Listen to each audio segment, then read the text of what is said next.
Kannan sir ನಮಸ್ಕಾರ. ನಮಸ್ಕಾರ sir. ಹೇಗಿದ್ದೀರಾ? I am good sir. ನೀವ್ ಹೇಗಿದ್ದೀರಿ sir? Yes sir fine. Release date ಹತ್ರ ಬರ್ತಿದೆ. Yes sir. ಧೀರ ಭಗತ್ ರಾಯ್. Yes sir. ನೀವು ಕೂಡ ತುಂಬಾ ಟೆನ್ಷನಲ್ಲಿ ಓಡಾಡ್ತಿದ್ದೀರಾ. ಅಲ್ಲ ಟೆನ್ಷನ್ ತಗೊಂಡ್ರೇನೆ ಆಮೇಲೆ ಏನಾಗುತ್ತೆ ತುಂಬಾ ಟೆನ್ಷನ್ ತಗೊಂಡ್ಬಿಟ್ರೆ ಕೆಲಸ ಆಗ್ಬಿಡುತ್ತೆ. ಹಾಗಾಗಿ ಬ್ಯಾಲೆನ್ಸ್ಡ್ ಆಗಿ ಟೆನ್ಷನ್ ಆಗಿದ್ದೀರಿ. ಎಸ್ ಅಷ್ಟು ಟೆನ್ಷನಲ್ಲೂ ಇಲ್ಲಿ ಬಂದು ಆರಾಮಾಗಿ ನಗ್ತಾ ಸಿನಿಮಾ ಪ್ರಮೋಷನ್ ಮಾಡ್ತಿದ್ದೀರಾ. Yes sir. End of the day we are working cinema ಅಲ್ಲ. ಹೌದು, ಹಾಗಾಗಿ ಅದಕ್ಕೋಸ್ಕರನಾದ್ರೂ ನಾವು ಟೆನ್ಷನ್ ಫ್ರೀ ಮಾಡ್ಕೊಂಡ್ಬಿಡ್ಬೇಕು. ಖಂಡಿತ ಖಂಡಿತ. Yes sir. ಸರ್, ಧೀರ ಭಗತ್ ರಾಯ್ ಒಂದು ಹೋರಾಟದ ಕತೆ. Yes sir. ಹಲವಾರು ತತ್ವಗಳನ್ನ, ಹ್ಮ್. ಹಲವಾರು ಕಾನೂನಿನ ನಿಯಮಗಳನ್ನ ಜನರಿಗೆ ತಲುಪಿಸುವಂತಹ ಕತೆ. Yes sir. ಆ, ಏನಿದೆ ಸಿನಿಮಾದಲ್ಲಿ ಎಕ್ಸಾಕ್ಟ್ಲಿ? ಆ, ನೀವ್ ಹೇಳ್ದಂಗೆ ಖಂಡಿತವಾಗ್ಲೂ ಇದೊಂದು ಹೋರಾಟದ ಸಿನಿಮಾನೇ. ಹ್ಮ್ ಆ, ತುಂಬಾ ಐ ಮೀನ್ ಇದೇನೋ ತುಂಬಾ ಫಿಲಾಸಫಿನ ನಾವು ಹೇಳ್ತಾ ಇದೀವಿ ಸಿನಿಮಾದಲ್ಲಿ ಅಂತ ತುಂಬಾ ಫಿಲಾಸಫಿನ ಹೇಳ್ತಾ ಹೋಗ್ಬಿಟ್ರೆ ನಿಮ್ಗೆ ಕಮರ್ಷಿಯಲ್ ಇಂದ ಆಚೆ ಹೇಳ್ಬೇಕಾಗುತ್ತೆ. It's a kind of art. Preachy ಆಗ್ಬಿಡುತ್ತೆ ತೀರಾ. ಹಾ. ಬಟ್ ಏನಂದ್ರೆ ಧೀರ ಭಗತ್ ರಾಯ್ ಸಿನಿಮಾದಲ್ಲಿ end of the day commercial ಎಲಿಮೆಂಟ್ಸ್ಗಳು ಕೂಡ ತುಂಬಾ ಇದೆ. ಅಂಡ್ ಇನ್ಫ್ಯಾಕ್ಟ್ ಕಮರ್ಷಿಯಲ್ ಎಲಿಮೆಂಟ್ಸ್ ಜೊತೆಗೆ ಆ, ಒಂದು ಹೋರಾಟದ ಕಿಚ್ಚಿದೆ ಸಿನಿಮಾದಲ್ಲಿ. ಸೊ ಎರಡು ಮಿಕ್ಸ್ ಆಗಿ ಒಂದೊಳ್ಳೆ ಮೇನ್ ಸ್ಟ್ರೀಮ್ ಕಮರ್ಷಿಯಲ್ ಸಿನಿಮಾ ಆಗಿ ಧೀರ ಭಗತ್ ರಾಯ್ ಡಿಸೆಂಬರ್ 6ನೇ ತಾರೀಕು ಬರ್ತಿದ್ದಾನೆ. ಅಫ್ಕೋರ್ಸ್ ಸಿನಿಮಾ ಅಂದ್ರೆ ಎಸ್ಪೆಷಲಿ ಈ ತರದ ಕಂಟೆಂಟ್ ಸಿನಿಮಾಗಳಿಗೆ ಒಂದು ಲಿಮಿಟೇಷನ್ ಇರುತ್ತೆ. ಸೊ ಅದಕ್ಕೊಂದು ರಿಸರ್ಚ್ ಮೆಟೀರಿಯಲ್ ಇರುತ್ತೆ. ಅಂದ್ರೆ ಇಷ್ಟೇ ಮಾತ್ರ ತೋರಿಸ್ಬೇಕು, ಇಷ್ಟು ಮಾತ್ರ ಮಾಡ್ಬೇಕು ಹ್ಮ್ ಅಂತ. Hmm but we have break that. ಅಂದ್ರೆ ನಾವು ಇನ್ನು ಬ್ರೇಕ್ ಮಾಡಿ ಇನ್ನು ಎಷ್ಟು ಬೆಟರ್ ಆಗಿ ಬೆಸ್ಟ್ ಆಗಿ ಒಂದು ಹೊಸೊಬ್ಬರನ್ನ ಇಟ್ಕೊಂಡು ಬೆಸ್ಟ್ ಆಗಿ ಒಳ್ಳೆ ಟೆಕ್ನಿಕಲ್ ಟೀಮ್ ಇಟ್ಕೊಂಡು ಒಂದು ಯುನೀಕ್ ಆಗಿ ಇನ್ನು ಏನೋ ಡಿಫ್ರೆಂಟ್ ಆಗಿ ಏನ್ ಮಾಡಕ್ ಆಗೋದ್ಬೋದೋ ಅದನ್ನೆಲ್ಲ ಧೀರ ಭಗತ್ ರಾಯ್ ಸಿನಿಮಾದಲ್ಲಿ ಟ್ರೈ ಮಾಡಿದೀವಿ. ಎಸ್. ಸೊ ಖುಷಿ ಇದೆ ಸಿನಿಮಾದ ಔಟ್ಪುಟ್ ನೋಡಿ. ಆ, ನಮ್ಗೆ ಒಂದಷ್ಟು ಜನ ಸಿನಿಮಾ ತೋರಿಸಿದ್ವಿ. ಸೊ ಅವ್ರ ಕಡೆಯಿಂದ ಹ್ಯೂಜ್ ರೆಸ್ಪಾನ್ಸ್. ಸೊ ಒಂದು ಗೆಲ್ತೀವಿ ಅನ್ನೋ ಒಂದು ಕಾನ್ಫಿಡೆನ್ಸ್ ಇದೆ. ಎಸ್. ಹ್ಮ್.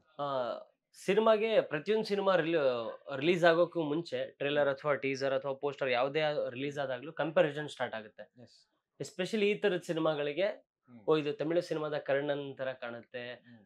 ಜೈ ಭೀಮ್ ತರ ಇದೆ, ಹ್ಮ್. ಕಾಟೇರ ಸಿನಿಮಾದ ಲೈನ್ ಕೂಡ ಇದೇ ತರ ಇದೆ ಟ್ರೇಲರ್ ನೋಡಿದಾಗ ಅಂತಾರೆ. ಹ್ಮ್. ಒಂದ್ ಒಂದ್ ರೀತಿಯಲ್ಲಿ ನೋಡಿದ್ರೆ ಅದು ಖುಷಿ ಕೂಡ ಹೌದು. ಹೌದು. ಆ ತರ ಒಂದು ಒಳ್ಳೆ ಕಂಟೆಂಟ್ ಸಿನಿಮಾಗಳ ಜೊತೆಗೆ ನಮ್ಮ ಸಿನಿಮಾನ, ಹೊಸಬ್ರ ಸಿನಿಮಾ ಹೊಸಬಂದ್ ಸಿನಿಮಾನ ಕಂಪೇರ್ ಮಾಡ್ತಿರೋದು. ಹೌದು. ಎಸ್ಪೆಷಲಿ ಆ ತರದ ಸ್ಟಾರ್ಗಳ ಸಿನಿಮಾಗಳ ಜೊತೆ ಹೊಸಬರ ಪ್ರಯತ್ನನ ಕಂಪೇರ್ ಮಾಡೋದು. But at the same time ಇಲ್ಲ, ನಮ್ ಕಥೆನೇ ಬೇರೆ, ಅದನ್ನ ಕಥೆನೇ ಬೇರೆ, ಆ ಕಥೆನೇ ಬೇರೆ ಅಂತಾನು ಒಂದಿರುತ್ತೆ. ನಿಮ್ಗೆ ಏನ್ ಫೀಲ್ ಆಗಿದ್ದು ಅವಾಗ? ಇಲ್ಲ, ಅದು ಕಂಪ್ಯಾರಿಸನ್ ಅಂತ ಬಂದಾಗ ಸಿನಿಮಾಗಳು ಯಾವಾಗ್ಲೂ ಇನ್ನೊಂದು ಸಿನಿಮಾ ಕಂಪೇರ್ ಆಗ್ಬಾರ್ದು. ಹ್ಮ್ ಯಾಕಂದ್ರೆ ಆ ಸಿನಿಮಾದ ಟ್ರೀಟ್ಮೆಂಟ್ ಬೇರೆ ಇರುತ್ತೆ, ನಮ್ಮ ಸಿನಿಮಾದ ಟ್ರೀಟ್ಮೆಂಟ್ ಬೇರೆ ಇರುತ್ತೆ. ಆ ಸಿನಿಮಾದ ಪ್ರೊಡಕ್ಷನ್ ಕ್ವಾಲಿಟಿ ಬೇರೆ ಇರುತ್ತೆ, ನಮ್ಮ ಸಿನಿಮಾದ ಪ್ರೊಡಕ್ಷನ್ ಕ್ವಾಲಿಟಿ ಬೇರೆ ಇರುತ್ತೆ. But end of the day ಯಾವ್ದೋ ಒಂದು ಕಾಸಿಗೋಸ್ಕರ ಕಂಪೇರ್ ಮಾಡ್ತಾರೆ, ಅದೋ ಒಂದು ಥೀಮ್ಗೋಸ್ಕರ ಕಂಪೇರ್ ಮಾಡ್ತಾರೆ. ಈಗ ಫಾರ್ ಎಕ್ಸಾಂಪಲ್ ಜೈ ಭೀಮ್ ಸಿನಿಮಾದಲ್ಲಿ ಒಬ್ಬ ಲಾಯರ್ ಒಂದ್ ಟ್ರೈಬ್ಸ್ಗೆ ಕಾನೂನು ಮುಖಾಂತರ ನ್ಯಾಯ ಕೊಡಿಸ್ತಾನೆ. ಅದೊಂದು ಥೀಮ್. ಹೌದು. ಸೊ ಈಗ ನಮ್ಮ ಸಿನಿಮಾದಲ್ಲೂ ಲಾಯರ್ ಆಗಿರೋದ್ರಿಂದ ಮೇ ಬಿ ಆಡಿಯನ್ಸ್ ಅದನ್ನ ಎಕ್ಸ್ಪೆಕ್ಟ್ ಮಾಡ್ತಿರ್ಬೋದಿಲ್ಲ. ಹ್ಮ್ ಹ್ಮ್ ಅದಕ್ಕೋಸ್ಕರ ಇಲ್ಲ ಇದೊಂದು ಜೈ ಭೀಮ್ ಸಿನಿಮಾ ತರ ಇದೆ ಅಂತ ಕಂಪೇರ್ ಮಾಡ್ತಿದ್ದಾರೆ. ಮತ್ತೆ ಇದರಲ್ಲಿ ನಾವು ಒಂದಷ್ಟು ಫಿಲಾಸಫಿ ಹೇಳಿದೀವಿ ಟ್ರೈಲರ್ ಅಲ್ಲಿ ಕೂಡ. ಸೊ ಹಾಗಾಗಿ ಇಲ್ಲ okay, this is something huge, ಏನೋ ಬೇರೆ ತರ ಇದೆ ಸಿನಿಮಾ ಅಂತ ಅದಕ್ಕೆ ಕಂಪೇರ್ ಮಾಡ್ತಿರೋದು ಒಂದ್ ಕಡೆ ಖುಷಿ ಕೊಡ್ತಿದೆ. ಅಫ್ಕೋರ್ಸ್ ಅದು ಈ ದೇಶದ ಈ ದೇಶದಲ್ಲಿರುವಂತ ಯಾರು ಮೂಲ ಜನರಿದ್ದಾರೆ ಅವ್ರಗಳಿಗೆ ಅಂದ್ರೆ ಅವ್ರಗಳ ಕಷ್ಟಗಳನ್ನ, ನೋವುಗಳನ್ನ, ಅವ್ರ ತೊಡಲಾಟಗಳನ್ನ ಅವರ ಸಿನಿಮಾಗಳಲ್ಲಿ ಹೇಳಿದ್ದಾರೆ. ಅವ್ರ ಮಣ್ಣಿನ ಕಥೆಯಾಗಿ. ಕಾಟೇರ ನಮ್ಮ ಮಣ್ಣಿನ ಕತೆ. ಸೊ ನಮ್ದು ಇದೇ ಮಣ್ಣಿನ ಕತೆ. ಸೊ ಇದೇ ಮಣ್ಣಿನ ಕತೆ, ಇದೇ ಮಣ್ಣಲ್ಲಿ ಬದುಕ್ತಿರೋರ್ ಕತೆ, ಇದೇ ಮಣ್ಣಿಗಾಗಿ ಹೋರಾಟ ಮಾಡ್ತಿರೋರ್ ಕತೆ ಧೀರ ಭಗತ್ ರಾಯ್. ಆ ಸಿನಿಮಾಗೂ ನಮ್ಮ ಸಿನಿಮಾಗೂ there is a lot of difference in making also, in screenplay also. ನಿಮ್ಗೆ ಲ್ಯಾಂಡ್ ರಿಫಾರ್ಮ್ಸ್ ಅನ್ನೋದು ಒಂದು ಕಂಟೆಂಟ್ ಒಂದೇ ಇರ್ಬೋದು, ಬಟ್ ಆ ಕಾಟೇರದ ಮಜಲು ಬೇರೆ, ನಮ್ಮ ಮಜಲು ಬೇರೆ. ಸೊ ಹಾಗಾಗಿ ಆ, ಧೀರ ಭಗತ್ ರಾಯ್ ಭಿನ್ನವಾಗಿ ನಿಲ್ತಾನೆ ಖಂಡಿತವಾಗ್ಲು ಕಂಟೆಂಟ್ ವಿಷಯದಲ್ಲಿ. ಓಕೆ. ಈ ಸಿನಿಮಾನ ಎಸ್ಪೆಷಲಿ ಇದು 1975 ಪ್ಲಸ್ ಹ್ಮ್. ಆ ಟೈಮ್ ಲ್ಯಾಪ್ಸ್ ಅಲ್ಲಿ ನಡೆದಂತಹ ಸಿನಿಮಾನ ಹ್ಮ್. ನೀವು ಇದೇ ಕಥೆನ ಚೂಸ್ ಮಾಡ್ಕೊಳ್ಳೋದಕ್ಕೆ ಕಾರಣ ಏನು? ಇದೇ ಸಿನಿಮಾನ ನಾನು ಕಥೆಯಾಗಿ ಹೇಳ್ಬೇಕು ಅನ್ನೋದಕ್ಕೆ ಕಾರಣಗಳೇನು? ನಾನು ತುಂಬಾ ಸರಿ ತುಂಬಾ ಕಡೆ ಹೇಳ್ದೆ ಇದನ್ನ. ಅಂದ್ರೆ ಆ, ಇದು ನನ್ನೂರಲ್ಲಿ ನಡೆದಿರುವಂತ ಕತೆ ಅಂತ. ಅಂದ್ರೆ ಈ 90s ಅಲ್ಲೆಲ್ಲ ಏನು ಲ್ಯಾಂಡ್ ರಿಫಾರ್ಮ್ಸ್ ಬಂತು. ಸೊ ದಟ್ ಟೈಮ್, ಸೊ ಆಗ ಮೊಟ್ಟ ಮೊದಲ ಜನಪರ ಕಾಯ್ದೆ ಅದು. ಸೊ ಬಹಳ ಅದ್ಭುತವಾದಂತ ಕಾಯ್ದೆನ ತಗೊಂಡ್ ಬಂದ್ರು ಸರ್ಕಾರ. ಅದ್ ಬಂದ ಮೇಲೆ ಒಂದಷ್ಟು ಜನಕ್ಕೆ ನಮ್ಮ ಜೀವನ ಇದರಿಂದ ಬದಲಾಗುತ್ತೆ ಅನ್ನೋ ಒಂದು ಒಂದು ಕಾನ್ಫಿಡೆನ್ಸ್ ತುಂಬಾ ಜನ ರೈತರುಗಳಲ್ಲಿ ಬಂತು. ಸೊ ಅದು ಒಂದಷ್ಟು ವರ ಕೂಡ ಆಗಿದೆ, ಅದು ಅದು ಅದು ಒಂದಷ್ಟು ಶಾಪ ಕೂಡ ಆಗಿದೆ. ಭೂಮಿ ಅದನ್ನ ಸಿಕ್ಕವ್ರಿಗೆ ಅದೊಂಥರ ವರ, ಅದು ಹೌದು. ಸಿಗದೇ ಇರೋರ್ಗೆ ಅದೊಂಥರ ಶಾಪ.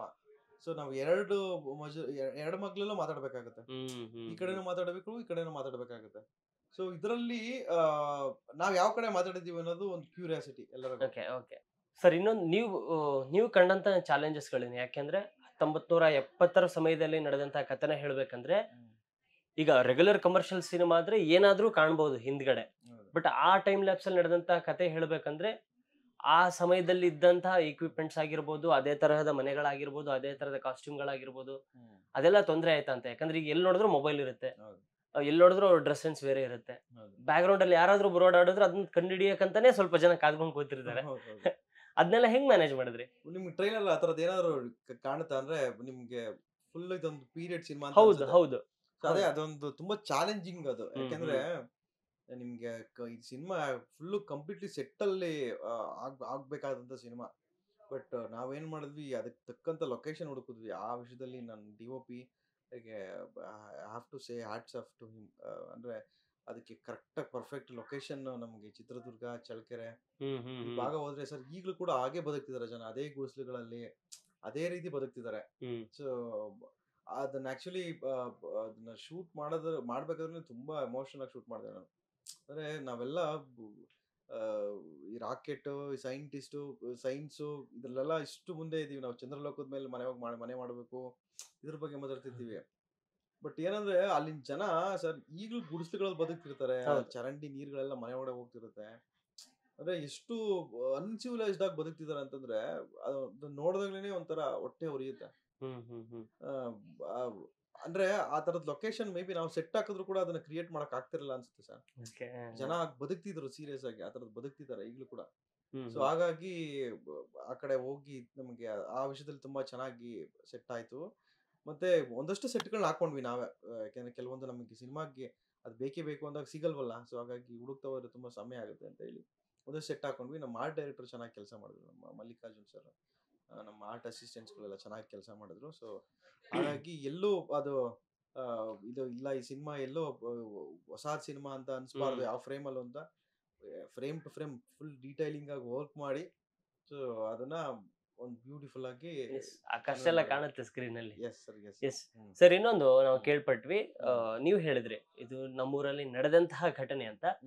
ಬಟ್ ನಿಮ್ಮ ನಿಜ ಜೀವನದಲ್ಲೂ ನಡೆದಂತಹ ಘಟನೆಗಳನ್ನ ಸ್ವಲ್ಪ ಒಂದಿಷ್ಟು ಇಂಪ್ಲಿಮೆಂಟ್ ಮಾಡಿದಾರೆ ಸಿನಿಮಾದಲ್ಲಿ ಅಂತ ಹೇಳಿದ್ರು.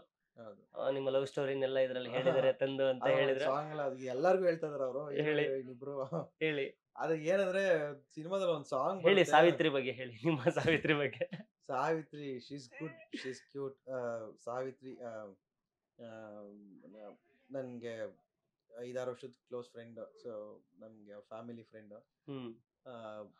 ಮುಂಚೆ she's working HR company, HR manager ಆಗಿ ವರ್ಕ್ ಮಾಡ್ತಿದ್ರು. ಸೊ ಆ ಟೈಮಲ್ಲಿ ನಂದು ಸಿನಿಮಾ ಸೆಟ್ ಇರ್ತಾ ಇತ್ತು. ಆ ಟೈಮಲ್ಲಿ ನನ್ಗೇನಾದ್ರು ಈ ಕತೆ ಮಾಡ್ಕೊಂಡಾಗ ಇದಕ್ಕೆ ತುಂಬಾ ಯಾರೋ ದೊಡ್ಡವ್ರು ಸಿಕ್ತಾಗ, ಆಮೇಲೆ ನಾವು ದೊಡ್ಡವ್ರು ಡೇಟ್ಗಳು ಸಿಗಲ್ಲ ನಮ್ಗೆ ಹೊಸ ನಿರ್ದೇಶಕರಿಗೆ.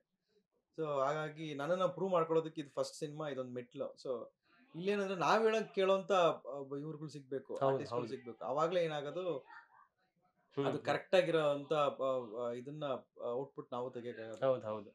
ಸೊ ಹಾಗಾಗಿ ಅದನ್ನ ಹುಡ್ಕೋದೇ ಒಂದು ದೊಡ್ಡ ಟಾಸ್ಕ್ ಆಗಿತ್ತು ನನಗೆ. ಸೊ ನಮ್ಮ ಸುಚಿ ಅವರು ನಮ್ಗೆ ಪರಿಚಯ ಇದ್ದಿದ್ದರಿಂದ, ಇಲ್ಲ ಹಿಂಗಿದೆ ಸುಚಿ, ನೀನು ಚೆನ್ನಾಗಿದ್ಯಾ, ಇದ್ರದೊಂದು ಪಾತ್ರ. ಆಮೇಲೆ ಅವಳು ಸ್ವಲ್ಪ ಹಾಗೆ, ನಮ್ಮ ಸುಚಿ ಸ್ವಲ್ಪ ಫುಲ್ಲು ಕೋಪ ಜಾಸ್ತಿ. HR ಮ್ಯಾನೇಜರ್ ಗೊತ್ತಲ್ಲ, ವರ್ಕ್ ಮಾಡಿ ಕೋಪ. ಆಮೇಲೆ ಕ್ಯಾರೆಕ್ಟರ್ ಹಾಗೆ ಇದು, ಸಾವಿತ್ರಿ ಕ್ಯಾರೆಕ್ಟರ್ ಅಂದ್ರೆ ತುಂಬಾ ಸ್ಟ್ರಾಂಗ್ ಆಗಿ ಫೆಮಿನಿಸಮ್ ನ ಪ್ರೊಜೆಕ್ಟ್ ಮಾಡೋ ಕ್ಯಾರೆಕ್ಟರ್. ಸೊ ಹಂಗಾಗಿ ಇಲ್ಲ ಸುಚಿ ಸೆಟ್ ಆಗ್ತಾರೆ ಅಂತ ಹೇಳಿ, ಏನೇ ಎಕ್ಸ್ಪೀರಿಯನ್ಸ್ ಇಲ್ಲ, zero experience, zero knowledge about acting. So but ಇವತ್ತು ಸ್ಕ್ರೀನ್ ಅಲ್ಲಿ ತುಂಬಾ ಚೆನ್ನಾಗಿ ಕಾಣ್ತಾರೆ.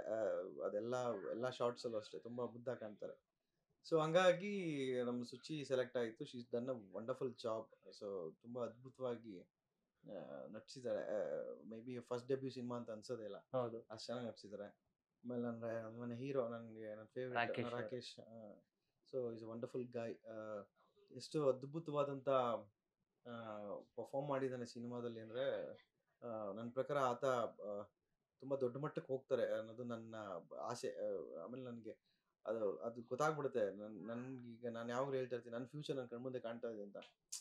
ಸೊ ಅವ್ನ ಫ್ಯೂಚರ್ ನನಗೆ ಕಣ್ಮುಂದೆ ಕಾಣ್ತಾ ಇದೆ. ಆತ ಎಲ್ಲೋ ಹೋಗ್ತಾರೆ ಅನ್ನೋ ಒಂದು ನಂಬಿಕೆ. ಸೊ ನಿಮ್ಗೆ ನಾನು ಹಿಂಗೆ ಇಷ್ಟು ಕಾನ್ಫಿಡೆಂಟ್ ಆಗಿ ಹೇಳ್ತಾ ಇದ್ದೀನಿ ಅಂದ್ರೆ, ನಿಮ್ಗೆ ಸಿನಿಮಾದಲ್ಲಿ ಟ್ರೈಲರ್ ಆಲ್ರೆಡಿ ಒಂದು ರೌಂಡ್ ಗೊತ್ತಾಗಿರುತ್ತೆ, ಯಾವ ಹೊಸ ಹುಡುಗ ಅಂತ ಅನ್ಸೋದೇ ಇಲ್ಲ, ಅಷ್ಟು ಹೌದು ಅದ್ಭುತವಾಗಿ ಹೌದು ನಟಿಸಿದ್ದಾರೆ. ಖಂಡಿತ. ನಿಮ್ಗೆ ಸಿನಿಮಾದಲ್ಲಿ ಇನ್ನೂ ಬ್ಯೂಟಿಫುಲ್ ಆಗಿ ಇನ್ನೂ ಅದ್ಭುತವಾಗಿ ನಟಿಸಿದ್ದಾರೆ. ಸೊ ನನ್ನ ಪ್ರಕಾರ ಆ, ಆತನಿಗೆ ಒಳ್ಳೆ ಭವಿಷ್ಯ ಇದೆ. ಸೊ ಇನ್ನೂ ತುಂಬಾ ಸಣ್ಣ ಪುಟ್ಟ ಇನ್ನೂ ಹೌದು. ತುಂಬಾ ಕಲಾವಿದರಿದ್ದಾರೆ ಸಿನಿಮಾದಲ್ಲಿ. ಶರತ್ ಲೋಹಿತೇಶ್ವರ ಸರ್ ಇದ್ದಾರೆ, ನೀನಾಸಂ ಅಶ್ವಥ್ ಅವರು ಇದ್ದಾರೆ, ಮಠ ಕೊಪ್ಪಳ ಸರ್ ಅಂತ ನನಗೆ ಹೌದು. ಫೇವ್ರೆಟ್ ಪರ್ಸನ್ ಅವರು. ಸೊ ತುಂಬಾ ಅದ್ಭುತವಾಗಿ ನಟಿಸಿದ್ದಾರೆ ಸಿನಿಮಾದಲ್ಲಿ. ಮೇ ಬಿ ಅವ್ರಿಗೆ ನಾನು ಅದನ್ನೇ ಹೇಳ್ತಾ ಇರ್ತೀನಿ, ಅಣ್ಣ ನಿಮ್ಗೆ ಈ ಸಿನಿಮಾಯಿಂದ ಒಂದು ಒಳ್ಳೆ ಅವಾರ್ಡ್ ಬರಬೇಕು ಅಂತ. ತುಂಬಾ ಬ್ಯೂಟಿಫುಲ್ ಪರ್ಫಾರ್ಮರ್. ಎಮೋಷನ್, ಕೋಪ ಇದನ್ನೆಲ್ಲ ಎಷ್ಟು ಚೆನ್ನಾಗಿ ಕ್ಯಾರಿ ಮಾಡಿದ್ರು ಅಂದ್ರೆ, ಪಾಪ ನಮ್ಗವ್ರಿಗೂ ಜಗಳ ಆಗಿದ್ದು ಉಂಟು ಸೆಟ್ ಅಲ್ಲಿ ಪರ್ಫಾರ್ಮೆನ್ಸ್ ವಿಷಯದಲ್ಲಿ, ಆರ್ಗ್ಯುಮೆಂಟ್ಸ್ ಅದ. But end of the day ಸಖತ್ತಾಗಿ ಪರ್ಫಾರ್ಮ್ ಮಾಡಿದ್ರು ಅವರು. ಮೇ ಬಿ ಅವ್ರಿಗೆ ಈ ಸಿನಿಮಾ ಒಂದು ಒಳ್ಳೆ ಓಪನಿಂಗ್ ತಗೊಳುತ್ತೆ ಅನ್ನೋದು ನನ್ನ ಆಸೆ. ಖಂಡಿತ. ಎಸ್, ತುಂಬಾ ಜನ ಇದ್ದಾರೆ. ಆಮೇಲೆ ನಯನ ಅಂತ ಹುಡುಗಿದ್ದಲ್ಲ, ಆ ಹುಡುಗಿನೂ ತುಂಬಾ ಚೆನ್ನಾಗಿ ಮಾಡಿದ್ದಾರೆ. ಆಮೇಲೆ ನಮ್ಮ ಪ್ರೊಡ್ಯೂಸರ್ ನಮ್ಮ ಪ್ರವೀಣ್ ಗೌಡ್ರ ಸರ್, ಅವರು ಒಂದು ಕ್ಯಾರೆಕ್ಟರ್ ನೆಗೆಟಿವ್ ಕಾಪ್ ಮಾಡಿದ್ದಾರೆ, Yes. ಸೂಪರ್ ಆಗಿ ಮಾಡಿದ್ದಾರೆ. ಮತ್ತೆ ಸಿದ್ಧಾರ್ಥ್ ಅಂತ ಹುಡುಗ ಮಾಡಿದ್ದಾನೆ, ಗೋವಿಂದ್ ಅಂತ ಒಬ್ಬ ಹುಡುಗ ಮಾಡಿದ್ದಾರೆ, ಹರಿರಾಮ್ ಸರ್ ಅಂತ ಒಬ್ರು ಮಾಡಿದ್ದಾರೆ. ತುಂಬಾ ಜನ ಇದ್ದಾರೆ. ಎಲ್ಲರಿಗೂ ಒಂದು ಒಳ್ಳೆ ಲೈಫ್ ಆಗುತ್ತೆ ಈ ಸಿನಿಮಾಯಿಂದ. ಎಲ್ಲರೂ ನಾನ್ ಆಕ್ಟರ್ಸ್ಗಳು, ಬಟ್ ಸಿನಿಮಾದಲ್ಲಿ ಪ್ರೊಫೆಷನಲ್ ಆಕ್ಟರ್ಸ್ ತರ ಆಕ್ಟ್ ಮಾಡಿದ್ದಾರೆ. ಸೊ ತುಂಬಾ ಅದ್ಭುತವಾಗಿ ಬಂದಿದೆ ಸಿನಿಮಾ Yes. Over all. ಸಿನಿಮಾದ ಸಾವಿತ್ರಿ ಬಗ್ಗೆ ಹೇಳಿದ್ರೆ, ನಿಜ ಜೀವನದಲ್ಲಿರುವಂತ ಸಾವಿತ್ರಿ ಬಗ್ಗೆ ಹೇಳಲಿಲ್ಲ ನೀವು. ನಿಜ ಜೀವನದಲ್ಲಿ ಸುಚಿ, ಯಾಕಂದ್ರೆ ಅವರೆಲ್ಲ ಹೇಳ್ತಿದ್ದಾರೆ, ಅವ್ರೇನಂತಿದ್ದಾರೆ ಅಂದ್ರೆ, ಈ ಸಾವಿತ್ರಿ ಅನ್ನೋ ಪಾತ್ರನ ನಮ್ ಡೈರೆಕ್ಟರ್ ಅವ್ರ ಲೈಫಲ್ಲಿ ನಡೆದಂತ ಲವ್ ಸ್ಟೋರಿನೇ ತಂದು ಹೇಳಿದ್ದಾರೆ. ಅವ್ರ ಹುಡುಗಿ ಹೇಗಿದ್ರು ಹಿಂಗೆಲ್ಲ ಹೇಳಿದ್ದಾರೆ. ಸೊ ನಾನು ಅವರು ಹುಡುಗಿ ತರ ಆಕ್ಟ್ ಮಾಡಿದೀನಿ ಅಂತ. ಅದೆಷ್ಟು ನಿಜ ಅಂತ. ಅಲ್ಲ, ಯೂಶಲಿ ಎಲ್ಲರಿಗೂ ಅದೊಂದು ಒಂದ್ ಲವ್ ಅನ್ನೋದು ಯಾವ್ದೋ ಒಂದು ಸ್ಟೇಜ್ ಅಲ್ಲಿ ಆಗಿರುತ್ತೆ ಖಂಡಿತ. sir. ಅದ್ ನಿಮ್ಗೂ ಆಗಿರುತ್ತೆ, ಹೌದು. ನನಗೂ ಆಗಿರುತ್ತೆ. Okay. But that was a true love. So ಅದು ಮುಗ್ದೋದ ಅಧ್ಯಾಯ, ಮುಗ್ದೋದ ಕತೆ. ಸೊ ಹಾಗಾಗಿ ಅದನ್ನ ತುಂಬಾ ಬಟ್ ಹೇಳಿದುಂಟು ಸುಚಿಗೆ, ಇಲ್ಲ ಈ ತರದೊಂದು ಒಂದು ಎಕ್ಸ್ಪೀರಿಯನ್ಸ್ ಇತ್ತು. ಸೊ ಬಟ್ ನೀನು ಅದನ್ನ ಅಳವಡಿಸ್ಕೊಳ್ಬೇಕು ನೀನು, ಆ ಥರದ್ದೆಲ್ಲ ಹೇಳಿದ್ದುಂಟು ನಾನು. ಆ ಸಾಂಗ್ ಕೊರಿಯೋಗ್ರಾಫ್ ಮಾಡ್ಬೇಕಾದ್ರೂ ಕೂಡ ಅವ್ರಿಗೆ, ಸರ್ ಹೆಂಗೆ ನೀವು ಇದನ್ನೆಲ್ಲ ಇಮ್ಯಾಜಿನೇಷನ್ ಮಾಡ್ತೀರಾ ಅಂತ. ಯಾಕಂದ್ರೆ ಆ ಹುಡುಗಿನೂ ಯಾರು ಲವ್ ಮಾಡಿಲ್ಲ, ಸಿಂಗಲ್, ಸ್ಟಿಲ್ ಸಿಂಗಲ್. ಇಲ್ಲಿವರೆಗೂ ಕಾಲೇಜ್ ಡೇಸ್ ಇಂದನೂ ಸ್ಕೂಲ್ ಡೇಸ್ ಇಂದ ಯಾರು ಲವ್ ಮಾಡಿಲ್ಲ.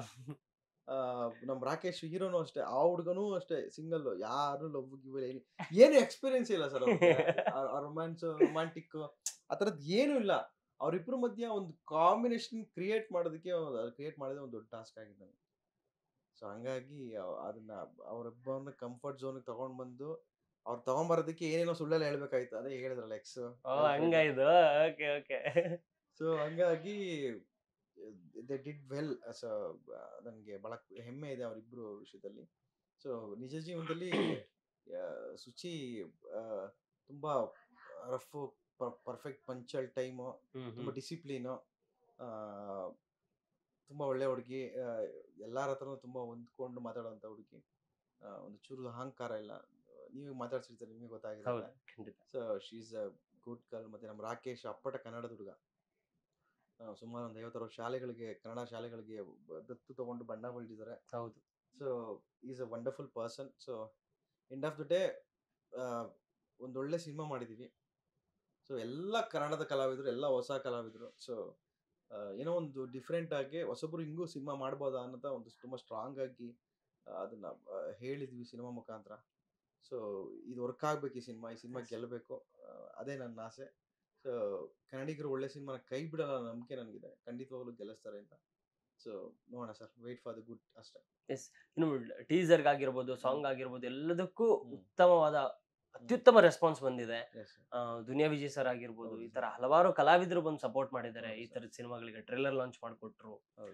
ಸೊ ಇದೆಲ್ಲ ಶಕ್ತಿಗಳು ಸೇರಿ ಇನ್ನೊಂದು ಈ ತರದ ಹೊಸಬರ ಸಿನಿಮಾನ, ಎಸ್ಪೆಷಲಿ ಈ ತರ ನಿಜವಾದ ಒಂದು ಒಳ್ಳೆ ಕಂಟೆಂಟ್ ಸಿನಿಮಾನ ಗೆಲ್ಲಿಸ್ಬೇಕು ಅಂತ ಪಣ ತೊಟ್ಟು ಅವರು ಕೂಡ ಸಪೋರ್ಟ್ ಮಾಡ್ತಿದ್ದಾರೆ. ಏನಿದೆ ಎಕ್ಸಾಕ್ಟ್ಲಿ ಏನ್ ಯೂನಿಕ್ ಸೆಲ್ಲಿಂಗ್ ಪಾಯಿಂಟ್ ಅಂತ ಒಂದಿರುತ್ತಲ್ವಾ? ಈಗ ಫಾರ್ ಎಕ್ಸಾಂಪಲ್ ಒಂದು ಆಕ್ಷನ್ ಬೇಕು ಅಂದ್ರೆ ಆಕ್ಷನ್ ಅಂತೂ ಕಾಣ್ತಿದೆ, ಎಸ್ಪೆಷಲ್ ಅದ್ರ ಜೊತೆ ಒಂದು ಕೋರ್ಟ್ ಡ್ರಾಮಾ ಇದೆ ಅನ್ಸುತ್ತೆ, ಲವ್ ಸ್ಟೋರಿ ಇದೆ. ಏನ್ ಓವರ್ ಆಲ್ ಪ್ಯಾಕೇಜ್ ಅಲ್ಲಿ ಏನೆಲ್ಲ ಎಕ್ಸ್ಪೆಕ್ಟ್ ಮಾಡ್ಬೋದು ಆಡಿಯನ್ಸ್? ಸೊ ನನಗೆ ಇವತ್ತು ತುಂಬಾ ಖುಷಿ ಇದೆ. ವಿಜಯ್ ಅಣ್ಣ ನಮ್ಮ ಸಿನಿಮಾ ಟ್ರೈಲರ್ ಲಾಂಚ್ ಮಾಡ್ಕೊಟ್ಟಿದ್ರು. ನೀನಸಂ ಸತೀಶ್ ಅಣ್ಣ ಹೌದು. ಒಂದು ಸಾಂಗ್ ಲಾಂಚ್ ಲಾಂಚ್ ಮಾಡ್ಕೊಟ್ರು. ಅಂದ್ರೆ ಸಿನಿಮಾನ ಅವ್ರಿಗೆ ಬಹಳ ಮೆಚ್ಚಿ ಟ್ರೈಲರ್ನ ಇಲ್ಲ ಕಣೋ ನೀನ್ ತುಂಬಾ ಚೆನ್ನಾಗಿ ಮಾಡಿದ್ಯಾ, ನೀನ್ ಆಕ್ಚುಲಿ ಗೆಲ್ಬೇಕು ಈ ಸಿನಿಮಾ ಮುಖಾಂತರ ಅಂತ ತುಂಬಾ ಸ್ಟ್ರಾಂಗ್ ಆಗಿ ಒಂದು ಸಪೋರ್ಟ್ ಮಾಡಿದ್ದು ಬಹಳ ಖುಷಿ ಇದೆ. ಸೊ ನಾನು ಅವ್ರಿಗೆ ಥ್ಯಾಂಕ್ಸ್ ಹೇಳಿದ್ರೆ ತುಂಬಾ ಚಿಕ್ಕ ಮಾತಾಗ್ಬಿಡುತ್ತೆ. ಅದು ಅದು ಕೊನೆ ಹೆಸರಿವರೆಗೂ ಅವ್ರಿಗೆ ಒಂಥರ ಚಿರಋಣಿಯಾಗಿ ಅವ್ರು ಕೊಟ್ಟಿದ್ದ ಪ್ರೀತಿಗೆ ಅದನ್ನ ಕೊನೆವರೆಗೂ ಕಾಪಾಡ್ಕೊಂಡು ಹೋಗೋದೇ ಒಂದು ದೊಡ್ಡ ಜವಾಬ್ದಾರಿ. ಸೊ ಆಮೇಲೆ ಎರಡನೇ ಪ್ರಶ್ನೆ ಏನಂತ ಕೇಳಿದ್ರೆ, ನೀವು ಟ್ರೈಲರ್ ಟೀಸರ್ಗೆ ಇದಕ್ಕೆಲ್ಲ ಉತ್ತಮವಾದ ರೆಸ್ಪಾನ್ಸ್ ಬಂದಿದೆ, ಬೇರೆ ಬೇರೆ ಎಲಿಮೆಂಟ್ಸ್ ಎಲ್ಲ ಕಾಣ್ತಿದೆ. ಸೊ ನೋಡುಗರ ಆಡಿಯನ್ಸ್ ಏನನ್ನ ಎಕ್ಸ್ಪೆಕ್ಟ್ ಮಾಡ್ಬೇಕು ಅಂತ, ಇದಲ್ಲದೆ ಇನ್ನೂ ಏನಾದ್ರು ಬೇರೆ ತರದ ಎಲಿಮೆಂಟ್ಸ್ ಇದಾವ ಅಂತ? ಸರ್ ಏನಂದ್ರೆ, ನಿಮ್ಗೆ ಓವರ್ ಆಲ್ ಸಿನಿಮಾ ನೀವು ಟ್ರೈಲರ್ ಅಲ್ಲಿ ಏನ್ ನೋಡಿದ್ದೀರಾ ಅದು ಒಂದು ಭಾಗ ಅಷ್ಟೇ. ಸಿನಿಮಾ ನಿಮ್ಗೆ ಇನ್ನೊಂದು ಭಾಗ. ನಿಮ್ಗೆ ಯಾವ ಟ್ರೈಲರ್ ಅಲ್ಲಿ ನಾವು ಕಂಪ್ಲೀಟ್ ಸಿನಿಮಾದ ಕಥೆ ಹೇಳಕ್ಕಾಗಲ್ಲ, ಸಿನಿಮಾದ ಏನ್ ಜೀವ ಇದೆ ಅದನ್ನ ಹೇಳಕ್ಕಾಗಲ್ಲ. ಅದೊಂದು ಇನ್ವಿಟೇಷನ್ ತರ, ಅಲ್ಲೇನೋ ಒಂದು ಕ್ಯೂರಿಯಾಸಿಟಿ ನಿಮ್ಗೆ ಕ್ರಿಯೇಟ್ ಮಾಡಿ ನಿಮ್ಗೆ ಸಿನಿಮಾದಲ್ಲಿ ಬಿಟ್ಬಿಡ್ತೀವಿ. ಬಟ್ ನಿಮ್ಗೆ ಅದು ಅದು ತುಂಬಾ ಚೆನ್ನಾಗಿ ಏನಿದೆ ಈ ಸಿನಿಮಾದಲ್ಲಿ ಅಂತ ಸ್ಪೆಷಲ್ ಅಂತ ನೀವು ಕೇಳಿದ್ರೆ ಡೆಫಿನೆಟ್ ಆಗಿ ತುಂಬಾ ಸ್ಪೆಷಲ್ಗಳಿದಾವೆ. ಶುರು ಒಂದು 10 ನಿಮಿಷ ಮತ್ತೆ ಕ್ಲೈಮ್ಯಾಕ್ಸ್ 15 ಮಿನಿಟ್ಸ್, ಲಾಸ್ಟ್ 15 ಮಿನಿಟ್ಸ್ ಯಾವುದೇ ಕಾರಣಕ್ಕೂ ಮಿಸ್ ಮಾಡ್ಕೊಂಡು. ಸೊ ಸಮಥಿಂಗ್ ಏನೋ ಒಂದು ಹೊಸದಾಗಿ ಏನೋ ಡಿಫ್ರೆಂಟ್ ಆಗಿ ಏನೋ ಒಂದು ಹೇಳಿದೀವಿ. ಯಾಕಂದ್ರೆ ಕ್ಲೈಮ್ಯಾಕ್ಸ್ ಅಲ್ಲೂ ಆಗ್ಲೇ ಒಂದ್ 2-3 ಕಡೆ ನೋಡಿದೆ, ಕ್ಲೈಮ್ಯಾಕ್ಸ್ ತುಂಬಾ ಮೈ ಜುಮ್ ಅನ್ಸುವಂತಹ ಒಂದು ಕ್ಲೈಮ್ಯಾಕ್ಸ್ ಇದೆ ಅಂತ ಕೇಳ್ಪಟ್ಟಿವಿ. ಸೊ ಅದು ಏನಿರ್ಬೋದು ಅಂದ್ರೆ, ಅದು ಪಾರ್ಟ್ 2 ತರದೇನ್ ಲೀಡ್ ಕೊಡ್ತೀರಾ ಅಥವಾ ಏನ್ ಹೇಳ್ತೀರಾ? ಟ್ವಿಸ್ಟ್ ಗಳಿರುತ್ತಾ? ಅದೇ ನಾನು ಆಕ್ಚುಲಿ ಇದು part 2 cinema. Okay. So part 1 ಕತೆ ಮಾಡ್ಕೊಂಡಿದ್ದು ಮುಂಚೆ ಪಾರ್ಟ್ 1 ಕತೆ. ಅದು ಒಂದು 2 ಡೇಸ್ ಶೂಟ್ ಮಾಡಿದ್ವಿ. ಇಲ್ಲ ಇದು ವರ್ಕ್ ಆಗಲ್ಲ. ಓಕೆ, ಹೀರೋ ಗೊತ್ತಾಯ್ತು ನನ್ಗೆ. ಈ ಸುಚಾರಿತಾ ಅವ್ರಿಗೆ ಒಂದು 60 years old ಗೆಟಪ್ ಒಂದು ಹಾಕ್ಸಿ. ಓಕೆ ಓಕೆ ಓಕೆ ಓಕೆ, ಗೊತ್ತು ನನ್ಗೆ, ಹೇಳಿ. ದಟ್ ವಾಸ್ ಪಾರ್ಟ್ 2 ಕತೆ. ಫಸ್ಟ್ ನಾನು ಪಾರ್ಟ್ 1 ಕತೆ ಫಸ್ಟ್ ಇಲ್ಲ ಮಾಡೋಣ ಇದನ್ನ ಅಂತ, but that was a huge scale budget cinema. So ಹಾಗಾಗಿ ಇಲ್ಲ ಇದು ವರ್ಕ್ ಆಗಲ್ಲ, ಇದು ಮಾಡಿ ಅರ್ಧಕ್ಕೆ ನಿಂತೋಗ್ಬಿಟ್ರೆ ಈ ಸಿನಿಮಾ ಮತ್ತೆ ತುಂಬಾ ಕಷ್ಟ ಆಗ್ಬಿಡುತ್ತೆ ಅಂತ ಹೇಳಿ I just dropped out. So ಅದಾದ್ಮೇಲೆ ಇದನ್ನ ಪಾರ್ಟ್ 2 ಕತೆ ಮಾಡೋದಕ್ಕೆ ಶುರು ಮಾಡಿ. ಸೊ ಈಗ ಬರ್ತಿರೋದು ಇದೊಂಥರ ಪಾರ್ಟ್ 2 ಕತೆ.